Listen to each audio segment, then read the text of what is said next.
This is the Friday, September 26th, 2014 version of the Market Plus segment. Joining us now is Elaine Kub. Elaine, welcome back. Good to be here.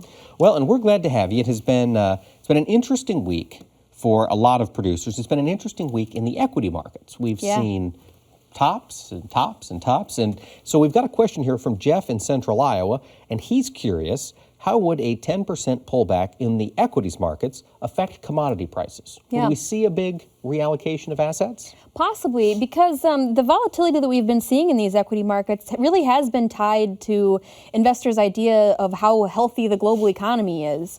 So if you had a sudden crash, and there's a lot of talk that that could happen, that might reinforce the ideas that the demand is poor among particularly emerging economies, or that China would be slowing down.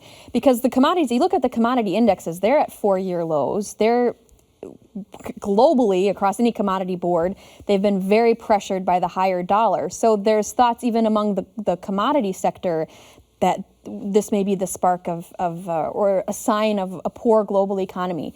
But honestly, it's not yet. I mean, this is not, the low commodity prices have not been a reflection of poor demand. They've been a reflection of very huge supply, as we know very well from the grain sector.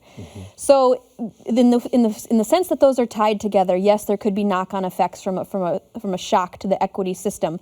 But as far as investment money flowing out of equities into commodities, I don't see that happening. In fact, we've already seen, even in the last couple of weeks, the speculators have been pulling their money out of the grain futures markets, short covering, long liquidation. They've been net exiting those markets already when there hasn't even been a shock yet to the equities. So I don't know that there's a real direct effect as far as money flow, but there could be an effect of making more scared feelings about demand. A psychological effect. And it's interesting when you look back historically at commodity prices versus equities, there have been times when they've diverged quite significantly. The 1920s and the Dust Bowl, and the 80s, of course, was a time of record stock prices and very low commodity And they kind of should, right? Because if you have cheap food in the grocery store, you're not going to have, that's one less source of inflation. If you have cheap oil, that's great for most companies.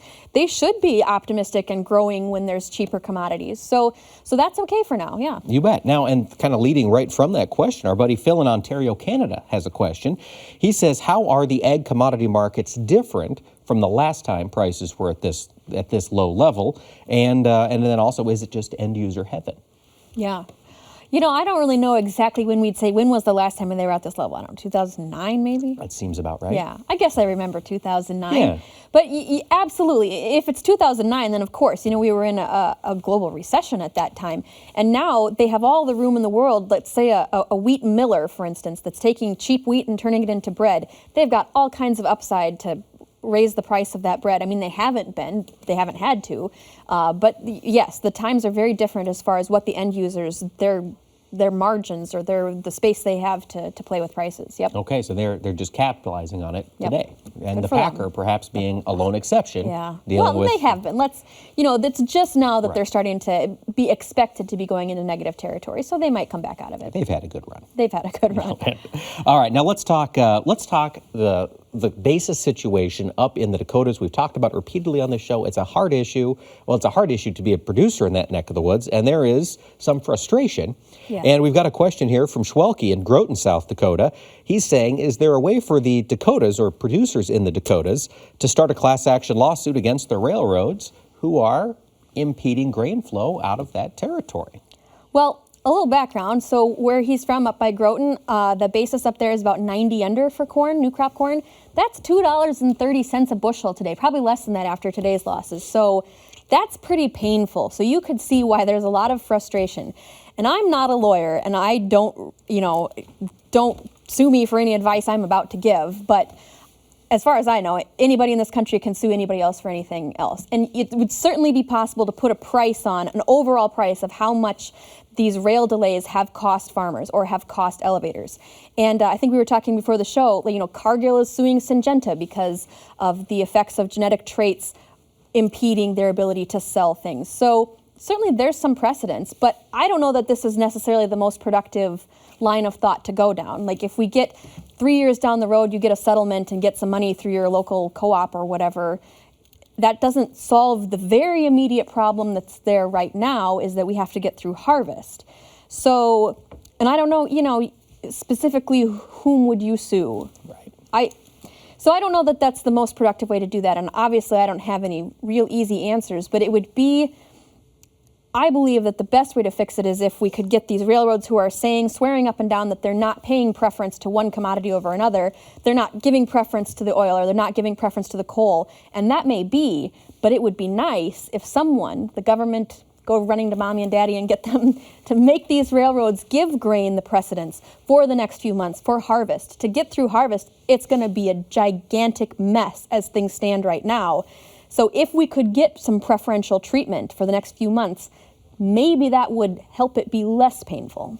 Now, shy of preferential treatment, as the piles of grain start to build in North and South Dakota and other places, realistically, and this was a question, how low could these cash corn values in that area go? I mean, there are end users up there. There are people milling it. Ethanol plants. Ethanol plants, certainly. I mean, could we be looking at seeing $1.50 corn in that neck of the woods? Well, and not necessarily even in that neck of the woods, but yeah, there's no specific bottom price to corn right now. There's no LDP. I mean, well, wherever the LDP is, whatever, 125 or whatever it's at, that's really your bottom price right now, where you'd get a farmer, to sell the grain, or for the end users to have to pay that price effectively. Other than that, no, there is no specific bottom limit to this. Okay.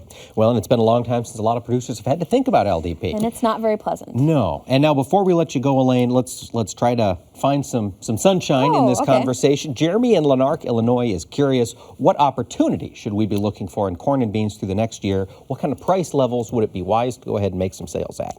Yeah, when I was a beginning analyst, the phrase that I would always say is, it's not wrong to make a profit. You should always sell at a profit. And that's been very easy to say the past couple of years, right? Of course you should be selling. Sell, because they were always pretty profitable. Now, you're in the situation right now where they're not profitable, but you might have a seasonal spring rally, or you might potentially, there's no weather threats, or the weather is fairly favorable in South America at this moment, but they've just started planting. They've certainly got a whole weather market to go through. There could be some instance where it goes up, what would it take? Even another 50, 60 cents, where you're now at a profitable level. And maybe that's the best expectation you can have for 2015, is to hit that profitable level very hard when it becomes available, if it becomes available. So, I mean, the message again is know your break-evens, know when you're at that profitable level so you can capitalize on it. Yep. And yeah, stop waiting for $7 corn, because I don't think that's coming in the next few years. Right, barring some sort of strange drought, terrible weather calamity. Yep. Well, Elaine, I want to thank you for taking the time to be with us again this weekend. Thank you. Really appreciate your insight. It's good to be here.